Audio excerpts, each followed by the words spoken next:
Eu, aluna de publicidade, junto aos meus amigos, iremos às ruas compartilhar informações sobre a Lei Maria da Penha. Né, Kailane? É isso mesmo, Carol. E logo mais iremos ter uma profissional no assunto que irá falar um pouquinho mais pra gente sobre o tema. Então, você teria uma ideia de quantos casos de violências foram registrados de janeiro até abril de 2024 no Espírito Santo? Não, eu não tenho noção. Não tem? Não tenho. Então, nesse ano foram registrados mais de 8 mil casos e no ano passado foi mais de 7 mil casos. O que você faria ao ver essa situação acontecendo? Como você reagiria? Bom, se fosse comigo em si, o primeiro ponto e o mais importante é denunciar. É não se calar diante de uma situação de violência nunca.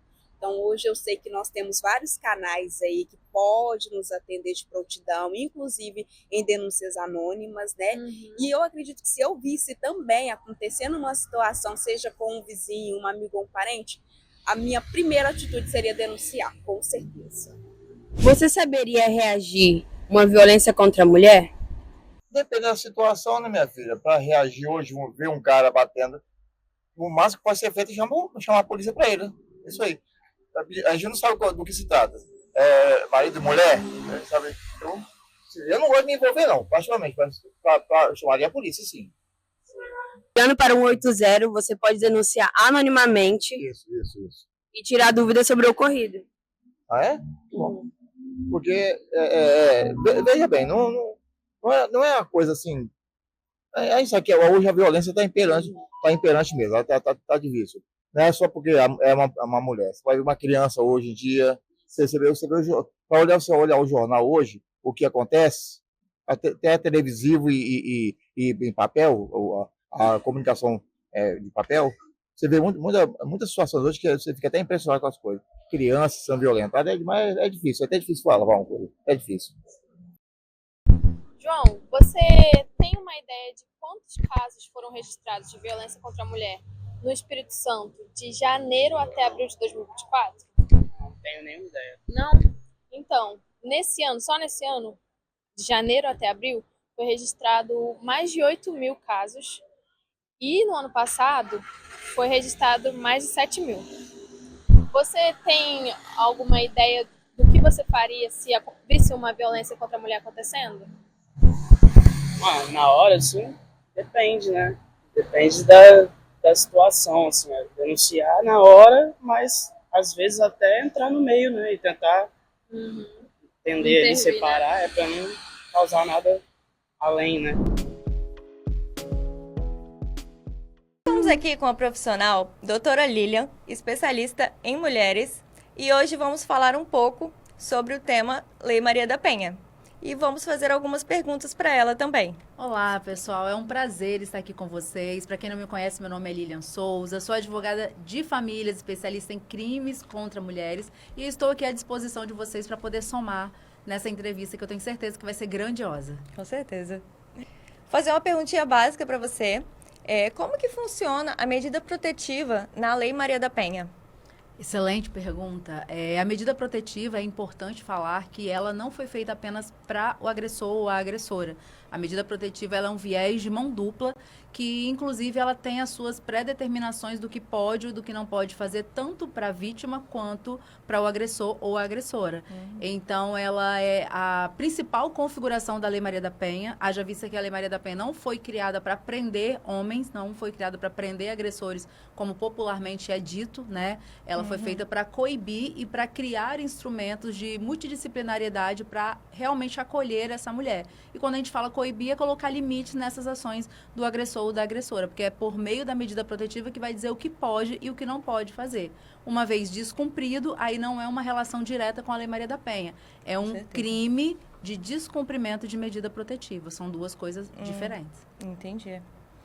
E você acredita que é uma maneira bem eficaz de combater a agressão contra a mulher, diminuir? Você acha que tem outras também possibilidades para você poder denunciar de uma forma melhor? Às vezes a pessoa não quer fazer, né, uma medida protetiva, quer fazer de outro jeito, ou você acha que a medida protetiva é algo que fica firme ali na hora e tem que ser feita mesmo. Sim, a medida protetiva é o escape, né? A medida protetiva a própria palavra fala, ela vem para trazer a proteção que a vítima está aguardando. Então, a partir do momento que ela faz a denúncia, consequentemente, há um questionamento acerca da medida protetiva. Então, é a vítima que sinaliza isso, é a vítima que diz se tem necessidade da medida protetiva ou não. Nós, profissionais do direito, nós, advogados, na maioria das vezes a gente recomenda, sim, porque os casos concretos são casos eruptos e a gente não pode colocar a vítima em risco. Sim, então, nesse caso, a gente aconselha que faça, sim, o pedido da medida protetiva, bem como do prosseguimento do processo, porque eles vão querer dizer, vão perguntar também, você quer representar contra o agressor, contra a agressora, para que isso, consequentemente, vire um processo judicial e para que, consequentemente, ele explique para o Poder Judiciário sobre os atos errôneos dele. Doutora, você falou sobre a medida.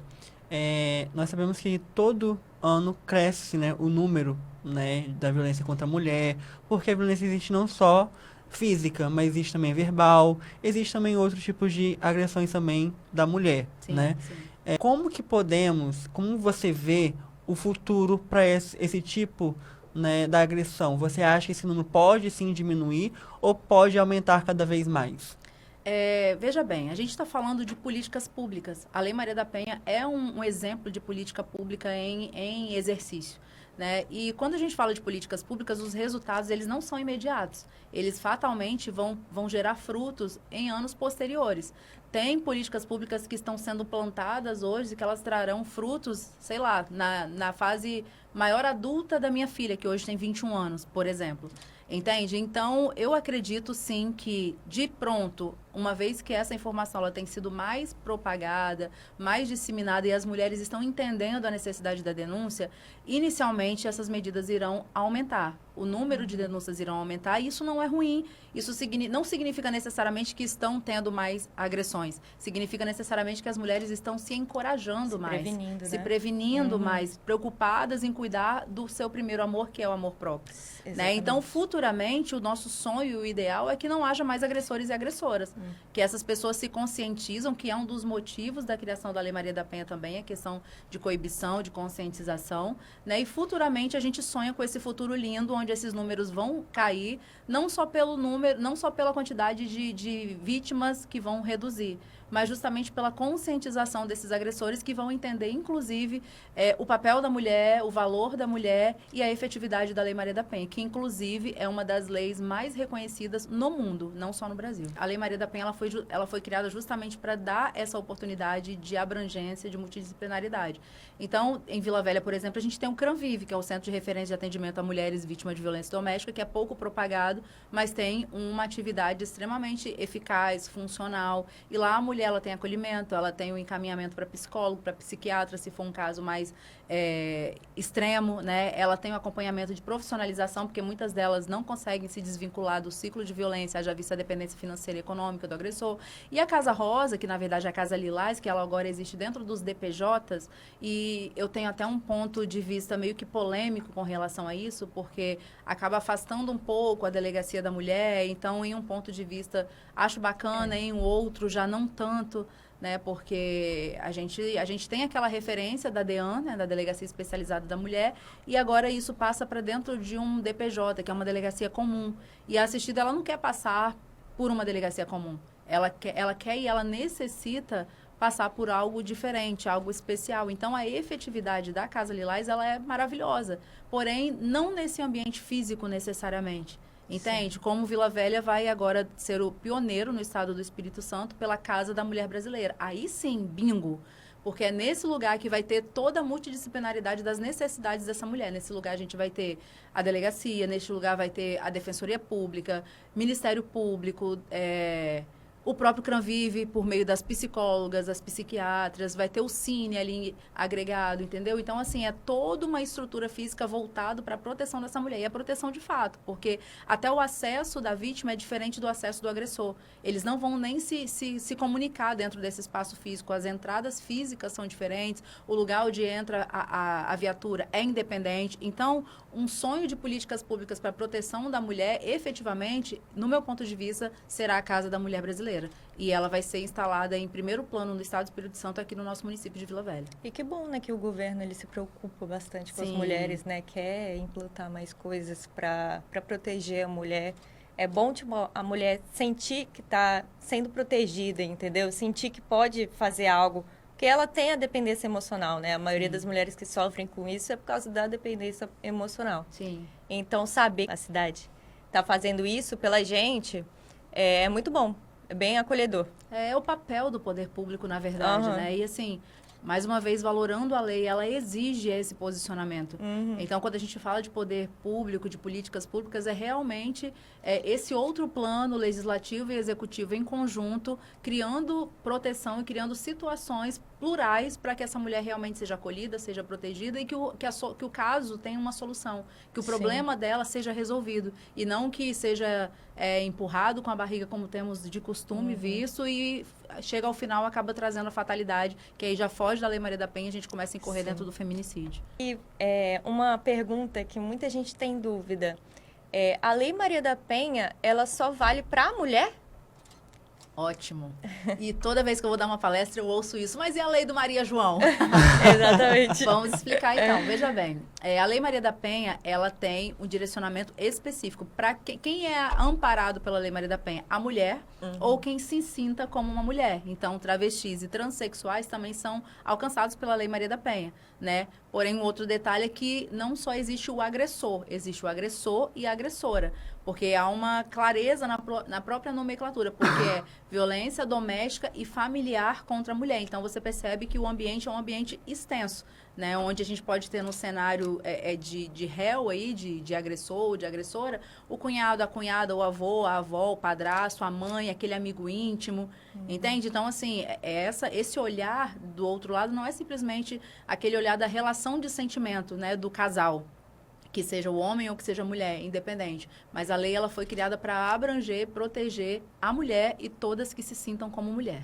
É que começou com a mulher, né? Sim. Então, O nome já traz, né? A história de Maria foi justamente para poder... Exatamente. Mas mesmo assim se expande para outras pessoas É. também, porque mesmo que seja pouco o número de agressões contra o homem ou contra outros, né? Sim. Tem agressões, entendeu? E Tem. muitos não sabem disso. Mas o que acontece? O homem ele não precisa do amparo da Lei Maria da Penha, porque o homem ele já tem todo o Código Penal à sua disposição. Né? Então, a depender do exatamente. tipo do caso concreto, se a mulher não está fazendo nada, mas está mandando mensagem, falando que vai fazer e vai acontecer, ela está cometendo um crime de ameaça.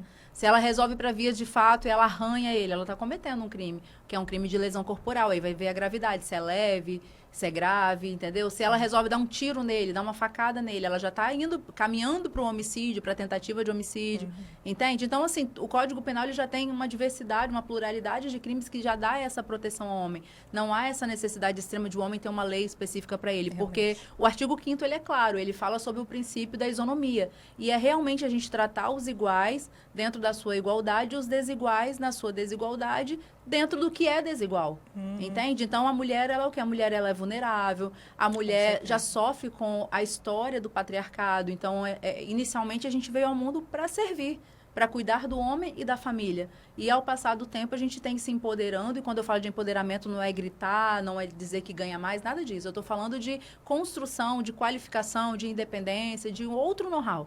Né? E ao passar dos anos a gente tem conquistado esse espaço e aí a gente busca essa igualdade. Na verdade a gente vive uma fase onde a gente está ali lutando todos os dias para a gente poder tentar chegar. Os homens por si só eles já têm a força natural que sobressai a nossa. Para que a gente consiga se aproximar deles a gente precisa fazer o quê? Um curso de defesa pessoal, a gente precisa fazer alguma luta, a gente precisa aprender a atirar, enfim. E o homem meio que já é da natureza dele. Então esse disparate que demonstra essa vulnerabilidade da mulher é que traz essa necessidade de ter um tratamento diferenciado, de ter um tratamento especial. Sim. Entendeu? Na psicologia, a gente aprende que isso vem de geração por geração, né? De pai passar para filho, de filho vai passando aí por gerações e por gerações. E uma pergunta eu quero fazer para você sobre essa questão de geração é como identificar que eu estou sofrendo agressão verbal, agressão física do meu cônjuge. Porque muitas das vezes não há uma agressão física, né? Que eu falo de apanhar, de bater, de Sim. porrada. Mas existe aquela agressão física no Verbal. verbo, né? Que eu Sim. posso falar assim, não, você é uma burra, uma sonsa. Sim. E isso acontece muito nos relacionamentos de casais, né? A gente Sim. vê isso diariamente. Tanto na rua, quando você está passando, você vê um homem gritando com a mulher, você já fala, ali é um ponto que precisa ser tratado. Sim. Como identificar esse ponto para a mulher? Como eu posso chegar para uma mulher e falar assim, olha, ou você busca uma ajuda, ou o seu marido vai te bater na porta da sua cara. Perfeito. Como fazer isso, doutor? Como eu posso identificar, parar uma pessoa, ver uma situação na rua, parar, analisar, ver? Como eu posso, dentro de casa, saber que meu marido está sendo agressivo comigo? Como que eu posso identificar esse ponto? Perfeito.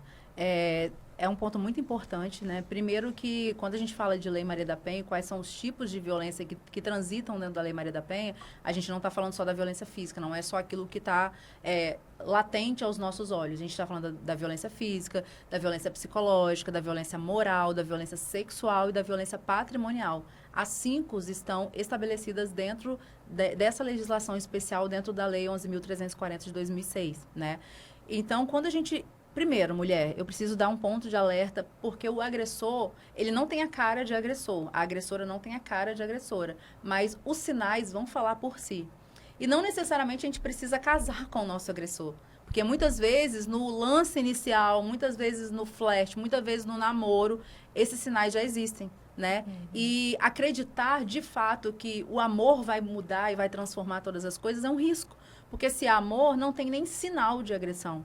Se há amor, não tem sinal de desrespeito, porque o amor não maltrata. O amor não foi feito para machucar pessoas. O amor foi feito para amparar pessoas e ter uma troca justa, onde os dois estão ali se dedicando, se amando e as coisas estão acontecendo, né? E nós, como rede de apoio, a gente precisa sinalizar. E aí eu venho lá naquele bordão bem clichê, quem briga de marido e mulher, ninguém mete a colher, mete sim. Mete colher, mete faca, mete garfo, mete tudo que for preciso, porque hoje essa mulher ela pode ser uma vítima de violência doméstica. Mas se a gente não meter nenhum tipo desse instrumento, amanhã ela pode ser uma vítima de feminicídio e não está aqui para poder contar essa história. Então eu tenho 2 pontos de alerta na sua pergunta, Lucas. O primeiro é para a gente ficar atento aos sinais. Desde o primeiro contato com esse cônjuge, a gente precisa estar alerta, porque ele vai sinalizar em algum momento. Ele não vai deixar para poder esmurrar a mesa depois que já estiver morando. Não, vai ter em algum momento que ele vai dar um sinal. E a gente tem que estar atento a esses sinais. Não deixar a emoção estar aflorando diante de todo o relacionamento. A razão e a emoção, ela tem que trazer esse ponto de equilíbrio para nos proteger, de fato, né? E para que esteja havendo essa troca justa. Né? Então, a gente precisa falar sobre isso, estejam atentas aos sinais. Esses sinais, eles aparecem sim, ele não vai aparecer depois que for formalizada essa relação. A gente precisa entender e nós, como rede de apoio, temos que nos posicionar sim. Independente de conhecermos aquela mulher ou não, eu já tive situações onde eu já vi casais discutindo em shopping, aqui no Shopping Vila Velha, eu estava saindo de uma loja e eles estavam na frente de uma outra cafeteria, e aquela discussão, e eu parei e falei bem assim, nossa, que estranho, né? Isso é o que dela? E ele ficou olhando assim pra mim, e aí ele falou assim, sou o esposo dela. Eu falei, amiga, cuidado. Muito cuidado. Olha onde vocês estão e olha o que está acontecendo aqui. Eu temo por sua vida quando vocês estiverem sozinhos dentro da casa de vocês. E dei o meu recado.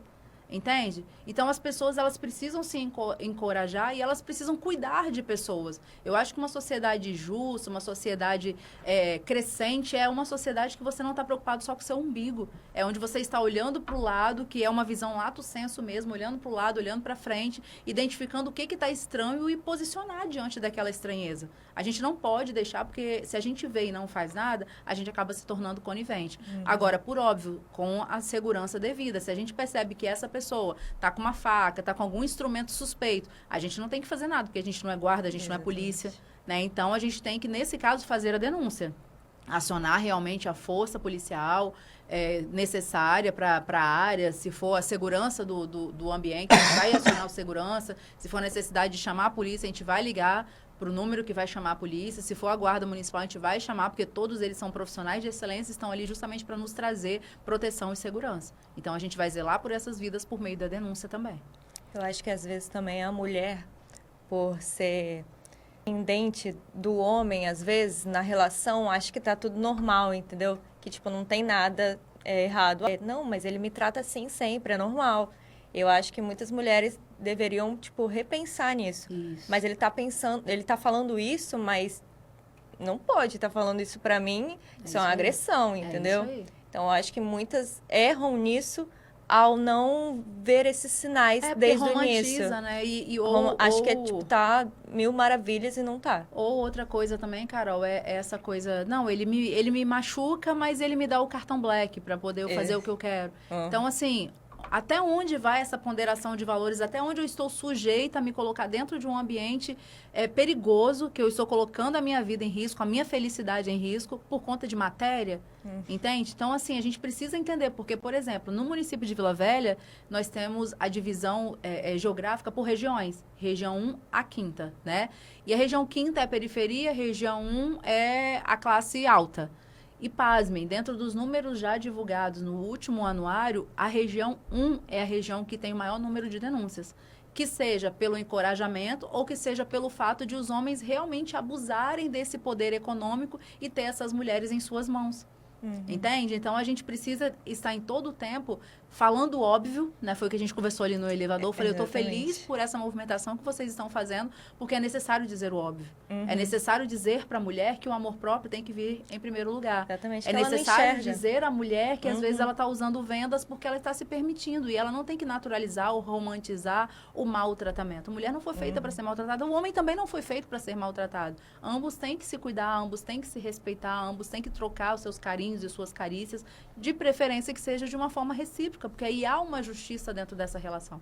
Com certeza. Tem um caso, doutora, que é muito recente, né, de uma mulher que ligou para uma pizzaria, né, e pediu uma código. pizza e fez um código com a atendente. Sim, sim. Né, e ela, na entrevista no jornal, ela falou, foi aqui no Espírito Santo, foi recentemente, Sim. e ela falou que ela já sofreu essa agressão física há muito tempo atrás, não se separou do marido porque a mãe falou bem assim, olha, você casou, você assume o pato. Né, que tem Sim. muita família antiga que vive essa questão, você casou, pronto, acabou, vai ver com seu marido, resolve com seu marido, não se separa, lute pelo seu casamento. Até quando podemos lutar pelo nosso casamento diante de uma população que vive agressão?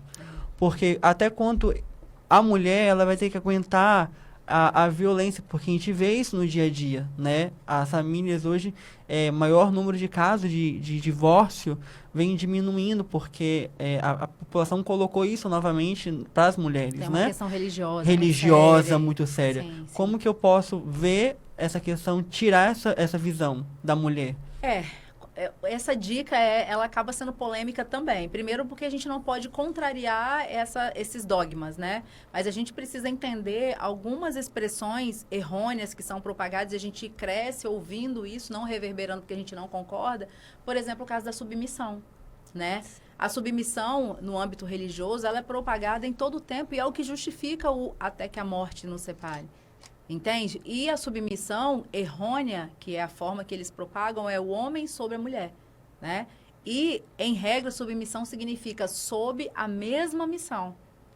Entende? E até onde o poder religioso tem interesse em desmitificar isso e propagar a forma correta? Porque se a gente for buscar os índices, que a gente trabalha com realidades, a gente trabalha com números, a gente vê um índice altíssimo de vítimas dentro do âmbito religioso. Isso justifica.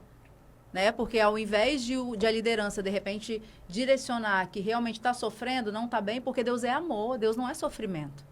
Com certeza. Entende? Então, a Bíblia, ela trata sobre isso também. A Bíblia não fala que você tem que divorciar, mas ela fala que onde existe o amor é onde Deus está se fazendo presente. A partir do momento que não mais, então a gente já tem que ligar um sinal de alerta. Então, as lideranças, ao invés de dar esse direcionamento, falar, olha, tudo bem, então não dá certo, então vamos cada um seguir a sua vida, não. Eles estão preocupados com o escândalo que vai ter esse desfazimento matrimonial. Essa mulher, ainda que ela esteja viva, ela está morta espiritualmente, morta fisicamente, morta como mulher, de fato, porque ela está se submetendo àquela situação por dogmas religiosos. Por crescer, por ver a mãe, a avó, passando por situações semelhantes e achar que isso é normal. Isso não é normal. A submissão nunca será o homem sobre a mulher. A submissão é sob a mesma missão. Todos juntos, unidos no mesmo propósito. O homem sempre foi muito rígida, né? Sim. E o homem sempre foi ele que tinha que mandar em tudo. É isso aí. Então, você cresce com a família assim e vira essa pessoa, infelizmente. É verdade. Mas ainda tem como a gente conseguir passar essa palavra, né? Para muitos homens, para eles entenderem que eles também podem ficar, tipo, tranquilos, podem, tipo, tratar a mulher bem, entendeu? Não precisa tratar daquele jeito agressor. Na verdade, eu acho que o dever de casa ele é simples. A gente tem que tratar as pessoas da forma que a gente quer ser tratado. E a partir do momento que a gente olhar esse espelho, de fato, e enxergar como que está voltando a minha reação, quando a gente está cometendo essa reação diante do espelho, o reflexo vai ser sobre nós mesmos, né? Então, tanto o homem quanto a mulher, a partir do momento que tratar o seu par da forma que quer ser tratado, da forma que quer ser tratada, certamente esses problemas eles vão serem reduzidos. Até que a psicologia fala também, né? Uma ação gera reação. Isso aí. Então, automaticamente, se eu trato a minha esposa com uma ação, automaticamente eu vou ter uma reação lá na frente. Ou vindo dela, ou vindo da própria população. Exatamente, né? exatamente. Esse é o caminho.